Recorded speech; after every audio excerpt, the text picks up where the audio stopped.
வாங்க இன்றைக்கி சூப்பரான நம்ம செடிக்கு வந்து எப்படி வந்து உரம் ரெடி பண்ணலான்றதை பார்க்கலாம். இது வந்து இயற்கையான முறையில் சூப்பராக ரெடி பண்ணலாம். இப்போ தண்ணியில் வந்து நான் ஒரு நாள் 2 நாள் வச்சு அரைச்சி ஊற்றிடுவேன். அதனால் புழு பூச்சிலாம் எனக்கு பிடிக்காது. சில பேர் வந்து அதில் புழு பூச்சி பிடிக்குமா அப்படின்னு கேட்குறவங்களுக்கு இது ஒரு சிறந்த ஒரு ஆல்டர்னேட்டிவ்.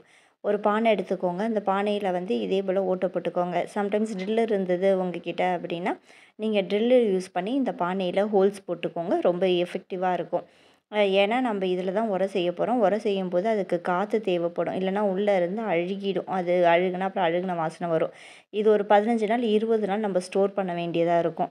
ஸோ இதில் வந்து நம்ம நல்லா ட்ரில்லிங் போட்டு உங்களுக்கு நல்லா அழகாக ஹோல்ஸ் போடணும், ஹோல்ஸ் போட்டுக்கோங்க. நான் வந்து இப்போ ட்ரில்லிங் மிஷின் இல்லை அப்படின்றதுனால இப்படி வந்து நான் கத்தியிலே என்ன செஞ்சுருக்கிறேன், எனக்கு தெரிஞ்ச இடத்துல ஹோல் போட்டிருக்கேன். இப்போ நம்ம மரத்துலேருந்து பலாப்பழம் பறிச்சுட்டு வந்தோம். இந்த பலாப்பழத்தையே நான் வந்து இன்றைக்கி உரமாக செய்ய போகிறேன். அந்த உரம் எப்படி செய்ய போகிறேன் அப்படின்னு பார்த்தீங்கன்னா, ஃபஸ்ட்டு அந்த பலாப்பழம் கீத்து இருக்குது இல்லையா? பலாப்பழம் எடுத்தாச்சு. இந்த பலாப்பழம் கீத்தை என்ன செய்யணும், சின்ன சின்னதாக நறுக்கிக்கணும். இப்போ இதுக்கு தேவையான பொருட்கள் வந்து காய்ந்த இலைகள் நம்மளுக்கு தேவை. இப்போ மரத்தில் நம்ம மாடிக்கு போயிட்டு நம்மளுக்கு தேக்க இலைகள் ஏதாச்சும் காஞ்சிருக்குன்னா அதையும் நான் எடுத்துகிட்டு வந்துட்டேன். மண் வேணும். இப்போது இதில் வந்து என்ன செய்திருக்கேன் அப்படின்னு பார்த்தோன்னா, நம்மளுக்கு காய்கறி வேஸ்ட் எல்லாமே இருக்கும் இல்லைங்களா? அந்த காய்கறி வேஸ்ட் இந்த பழப்பழத்தோலை வந்து நல்லா 1க்கு 4 கட் பண்ணி வச்சுக்கிட்டு, இப்போ வெங்காயம், முட்டை ஓடு, இதே போல் நம்ம வீட்டுக்கு வந்து நறுக்கி வச்சுருக்க வெங்காய வேஸ்ட்டு, இது எல்லாமே வந்து ஒரு 2 நாளைக்கு 3 நாளைக்கு நான் கலெக்ஷன் பண்ணி வச்சுருக்கேன். அது கொஞ்சம் வந்து காஞ்ச நிலமையில இருக்கணும். இதில் செய்யும்போது எல்லாமே காஞ்ச நிலமையில இருக்கணும். ஈரத்தோடு இருக்கக்கூடாது. ஈரத்தோடு இருந்ததுன்னா புழு பூச்சி இது எல்லாமே கண்டிப்பாக வந்துடணும். ஒரு மாதிரி காஞ்சி இருக்கணும். ஃபஸ்ட்டு மண் போட்டுக்கோங்க. அடியில் மண் போட்டுக்கோங்க. அதுக்கப்புறம் வந்து இந்த இலைகள் காய்ந்த இலைகள் இருக்குது இல்லையா? இதை வந்து பேஸாக ரெடி பண்ணிக்கோங்க. இந்த பேஸ் ரெடி பண்ண உடனே நம்மக்கிட்ட இருக்கிற இந்த பலாப்பழத்தோல் இதெல்லாம் இருக்குது இல்லையா? வெங்காயம், இந்த பூண்டு, முட்டை, அந்த மண் இந்த இதே போல் ஒரு காய்ந்த மண்ணாக போடுங்க. ஈர மண் போட்டுடாதீங்க. எல்லாமே வந்து ஓரளவு காஞ்ச நிலைமையில் இருக்கணும். ஈரத்தோடு நம்ம எது சேர்த்தாலும் புழு பூச்சி வண்டு கண்டிப்பாக அண்டும். அதனால் வந்து நம்மளுக்கு திரும்பி திறக்கும்போது ஆனால் மெயினாக நம்ம எவ்வளோ தான் இது காவந்து பண்ணாலும் எறும்பு வரும் ஃப்ரெண்ட்ஸ். ஸோ அதனால் எறும்பு மருந்து போட்டு ஒரு இடத்துல பத்திரமா இதை மூடி வச்சுடுங்க ஒரு 15 நாளைக்கு. ஒரு 15 நாள் நீங்கள் வந்து கழித்து இதை ஓப்பன் பண்ணி பாருங்கள். உங்களுக்கு சூப்பரான உரம் ரெடி ஆகிடும். இந்த உரம் ரெடியான உடனே வந்து நீங்கள் வந்து பாருங்கள், இப்போ என்கிட்ட இருந்தது எல்லாத்தையுமே இந்த பானையில் வந்து நான் வச்சுட்டேன். நல்லா வச்ச பிறகு இதுக்கு மேலேயும் நான் வந்து காய்ந்த சிறகு தான் வைக்கிறேன். ஏன்னா அப்போ தான் வந்து உரம் நல்லா செடிங்களுக்கு ரெடி ஆகும் அப்படின்னு சொல்லிட்டு.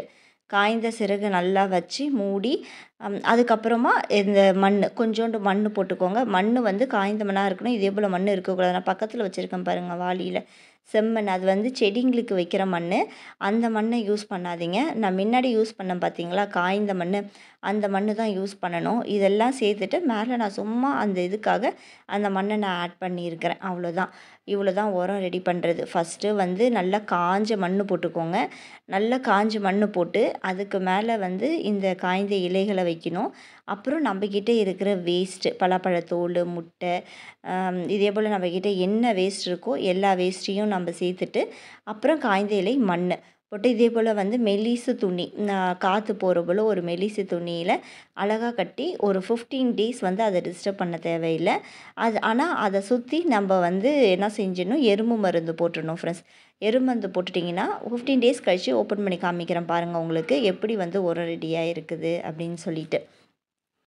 இப்போ என்ன பண்ணுறேன்னு பார்த்தீங்கன்னா, இது வந்து எங்கள் ஆயா சொல்லி கொடுத்த ட்ரிக் தான் ஃப்ரெண்ட்ஸ். பலாப்பழத்தை எப்படி வந்து சுட்டு சாப்பிடணும். பலாப்பழத்தில் நிறையா ரெசிபி இருக்குது. கறி குழம்பு வைக்கிறாங்களா உடனே இந்த பலாப்பழத்தை போடுவாங்க. சாம்பார், கறி குழம்பு, இதே போல் இதை வந்து வாணலில் வறுத்து சாப்பிடுவாங்க. சில பேர் சுட்டு சாப்பிடுவாங்க. எனக்கு சுட்டு சாப்பிட்றது ரொம்ப பிடிக்கும் ஃப்ரெண்ட்ஸ்.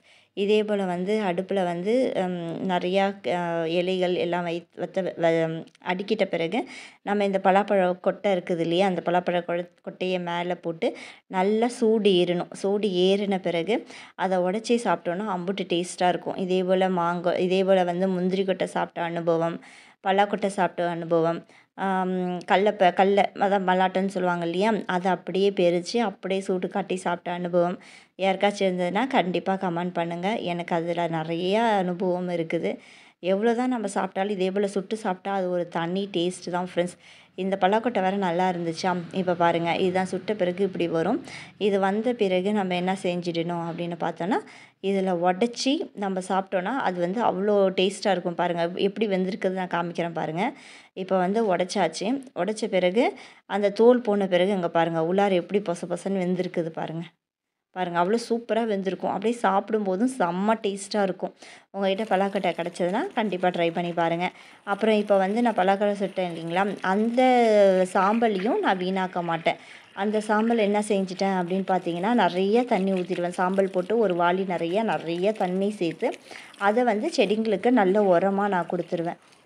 இப்போ அந்த இப்போ நான் சுட்டிருக்கிறதுல அந்த சாம்பலை எடுத்து நிறைய ஒரு 2, 3 வாளி நிறைய தண்ணி சேர்த்துக்கோங்க.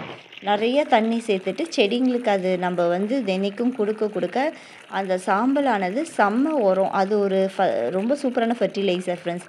ஸோ அதனால் கண்டிப்பாக அதை நீங்கள் வந்து மிஸ் பண்ணிடாதீங்க. கண்டிப்பாக நீங்கள் அந்த ஃபெர்டிலைசர் யூஸ் பண்ணுங்கள் செடிங்களுக்கெலாம். செடி வந்து அவ்வளோ பூத்து குலுங்கும். அதுக்கு தேவையான நைட்ரஜன் அந்த சாம்பல்லேருந்து அது எடுத்துக்கும்.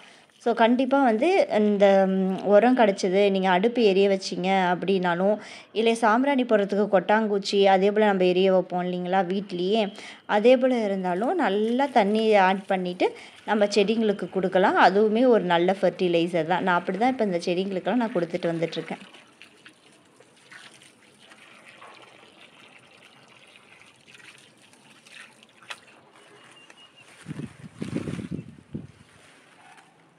இப்போது நம்ம தோட்டத்தில் பார்த்தீங்கன்னா இது ஒரு இலை, இதில் இப்போ வந்து நம்ம வந்து சமைக்கணும் அப்படின்னு பார்த்தீங்கன்னா, நம்ம தோட்டத்தை தேடி பார்த்தாலே ஒரு 10, 15 கீரை வகை கிடச்சிடும் ஃப்ரெண்ட்ஸ். இப்போ இந்த கீரை நான் இப்போ உடச்சி காமிச்சேன், பால் வருது பார்த்தீங்களா, இது மரு வந்துச்சுன்னா இந்த பாலை வச்சுக்கிட்டே வந்தோன்னா நம்மளுக்கு வந்து மருவே அடங்கிடும் அப்படின்னு சொல்லுவாங்க. நீங்கள் ட்ரை பண்ணி பாருங்கள். இது வந்து காட்டுப்புறத்துலேயோ இல்லை சும்மா நம்ம வீட்டில் நீங்கள் செடி வளர்த்தீங்கனாலே கூட அது ஆட்டோமேட்டிக்காக தானாக வளரும். அதை எடுத்து நம்ம மருவில் தடவிக்கிட்டோம் அப்படின்னா அந்த மரு வந்து உதிர்ந்து கீழே விழுந்துடும் அப்படின்னு சொல்லியிருக்கிறாங்க. நான் ட்ரை பண்ணதில்லை, ட்ரை பண்ணால் பாருங்கள். இப்போ இந்த இடத்துலே பாருங்கள் பருப்பு கீரை இருக்குது, குப்பைமேனி கீரை இருக்குது. இதே போல் ஒரு 10, 20 வகையான கீரைகள் நம்ம எடுத்து வீட்டுக்கு தேவையானதை நம்ம சமைச்சிக்கலாம். கனகாபுரம் செடி இதில் வந்து அத்தனை வகை இருக்குது. நான் இன்றைக்கி வந்து நம்ம வீட்டில் என்ன கீரை இருக்குதோ அதை எடுத்து தான் நான் கடைய போகிறேன். வாங்க ஃப்ரெண்ட்ஸ், உங்களுக்கும் நான் கீரை எந்தெந்த கீரை எடுத்துருக்கிறேன் அப்படின்னு சொல்லிட்டு உங்களுக்கு இந்த கீரை நேம்லாம் வேணும்னா கமெண்ட் பண்ணுங்கள். கண்டிப்பாக இந்த கீரை வகைகள் நேமை நான் உங்களுக்கு கூட ஷேர் பண்ணுறேன். இது புதினா பாருங்கள், புதினா எவ்வளோ அழகாக இருக்குது பாருங்கள். நல்லா தண்ணி போகிற இடத்துல இந்த புதினா கீரை வச்சுட்டோன்னா அவ்வளோ சூப்பராக வளரும் இந்த புதினா கீரை. நான் வந்து இந்த புதினா எது சமைக்கிறதுனாலும் இந்த புதினாவை நான் ஆட் பண்ணிவிடுவேன் ஃப்ரெண்ட்ஸ். அவ்வளோ ஏன்னா தண்ணி போகிற இடத்துல வச்சுருக்கேன்றதுனால எனக்கு புதினா வந்து அடிக்கடி கிடைக்கும். இப்போ இந்த கீரை பார்த்தீங்கன்னா சுகர் பேஷண்ட் டயபிட்டிஸ்க்கு ரொம்ப நல்லதுன்னு சொல்லுவாங்க. நீங்கள் வந்து இந்த கீரை வந்து சும்மாவே பூண்டு செடி தான் இது, எங்கே பார்த்தாலும் முளைஞ்சிடும். ஆனால் உடம்புக்கும் அவ்வளோ நல்லது ஃப்ரெண்ட்ஸ். நீங்கள் வந்து கிடச்சது அப்படின்னா இந்த கீரைகள்லாம் கிடச்சது எதுவுமே சுகர் பேஷண்ட்டுக்கு ரொம்ப நல்ல கீரை அப்படின்னு சொல்லுவாங்க. ஆக்சுவலாக நான் எல்லாமே பெரிப்பேன், கீரையை தான் பெரிப்பேன். இந்த வாட்டி தான் வந்து நான் என்ன செஞ்சுருக்கேன், வேரோடு எடுத்திருக்கேன். ஏன்னா எனக்கு இன்றைக்கி கொஞ்சம் கீரை அதிகமாக தேவை அப்படின்றதுனால வேரோடு எடுத்திருக்கிறேன் ஃப்ரெண்ட்ஸ். சரி சந்தைக்கு போகணும், கொஞ்சம் வேலை இருந்துச்சு. ஏன்னா எனக்கு என் மண்பானை வந்து கொஞ்சம் உடஞ்சிடுச்சு. சரி சொல்லிவிட்டு மண்பானை வாங்கலாம் அப்படின்னு சொல்லிட்டு நான் வந்து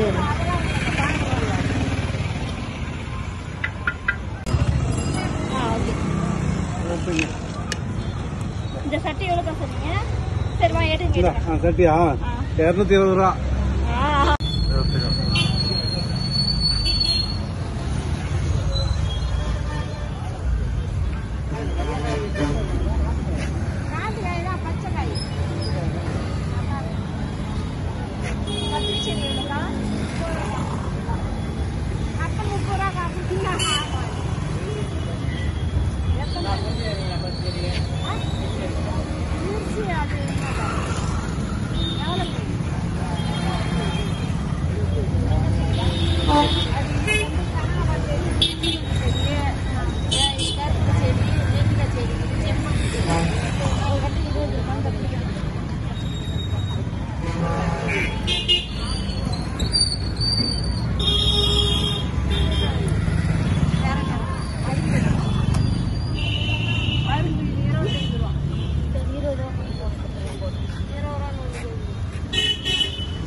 அப்பதான் பூ தண்ணி வரும்.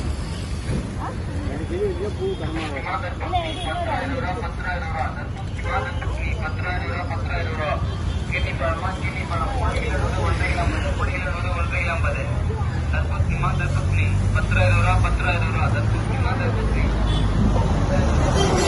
இது இன்னொரு கத்திரிக்காய் செடி வந்து ஒரு 10 ரூபாய்க்கு ஒரு 30 செடி கொடுத்துருப்பாங்க. நாற்று செடி கிடையாது, நாற்று சந்தையில் தான் வாங்கிக்கிட்டு வந்தேன். இந்த செடி கனகாபரம் செடி, முல்லை செடி, அப்புறம் கத்திரிக்காவில் ஒரு 20 30 நாற்று வாங்கிட்டு வந்தேன். 10 ரூபா தான். சரின்னு சொல்லிட்டு அந்த நாற்று வாங்கிட்டு வந்த உடனே என் பிள்ளை என்ன செஞ்சான், அதை நட்டு வச்சுக்கிட்டு இருந்தான். அவனுக்கு அந்த செடி நடுறதுனா ரொம்ப இஷ்டம்.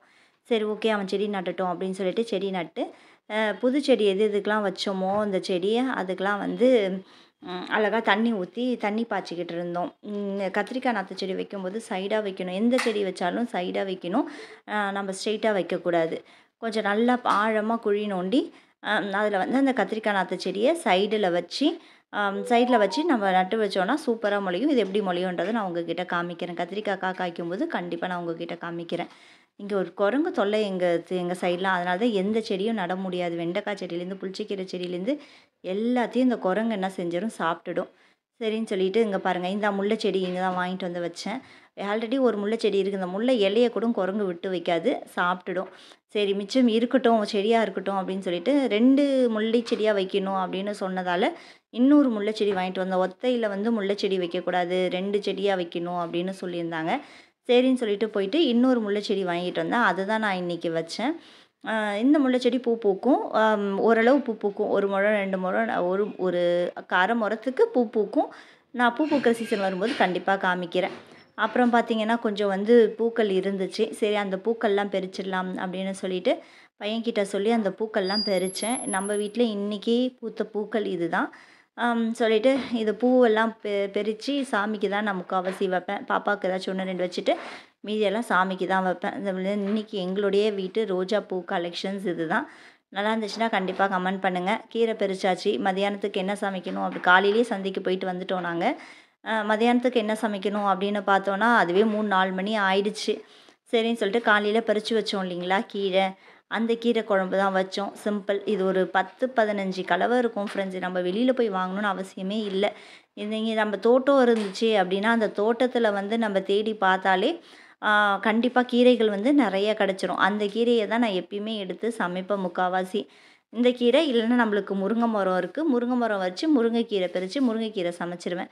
கீரை சமைக்கிறது ரொம்ப ஈஸி, ரொம்ப டேஸ்ட்டும் கூட. நீங்கள் கண்டிப்பாக ட்ரை பண்ணி பாருங்கள். பிகினஸாக இருந்தால் கீரை வந்து ரொம்ப சீக்கிரமாக சமைச்சிடலாம். அப்படியே நல்லா அலசிக்கோங்க. ஒரு குண்டானில் கீரையை போட்டு நல்லா அலசி நல்லா கழுவி எடுத்துக்கிட்டு நல்லா கொதிக்க வைங்க. நல்லா கீரை நல்லா சுண்டி வரணும். சுண்டி வந்துடுச்சுன்னா கீரை வந்து நல்ல உடம்புக்கும் நல்லது ஃப்ரெண்ட்ஸ். அதுவும் நான் வந்து நொச்சிக்கீரை வந்து இதில் ஒரு 10 வகை கீரை இருக்குது. இதில் புளி மட்டும் கொஞ்சம் ஆட் பண்ணிக்கோங்க. ஏன்னா சம்டைம்ஸ் வந்து துவர்க்கும். எல்லா கீரையும் ஒரே மாதிரி டேஸ்ட் கொடுக்காது இல்லையா? அதனால் கொஞ்சம் புளி நான் ஆட் பண்ணிப்பேன்.